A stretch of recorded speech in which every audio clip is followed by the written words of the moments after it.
नमस्कार, नयनाज रेसिपी मध्ये तुमचं स्वागत आहे। आज आपण बनवणार आहोत एकदम सुटसुटीत आणि चविष्ट व्हेज पुलाव।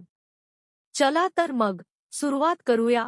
सगळ्यात आधी कुकरमध्ये 2 चमचे तेल आणि थोडं तूप गरम करा। आता यात तमालपत्र, लवंग, दालचिनी आणि चक्रफूल टाकून त्याचा खमंग सुवास येईपर्यंत परतून घ्या। आता यात उभा चिरलेला कांदा, आले लसूण पेस्ट आणि तुमच्या आवडीच्या सर्व रंगीबेरंगी भाज्या टाका। थोडी हळद, तिखट आणि गरम मसाला घालून भाज्या छान वाफवून घ्या। आता यात अर्धा तास भिजवलेला सुवासिक बासमती तांदूळ हलक्या हाताने मिक्स करा।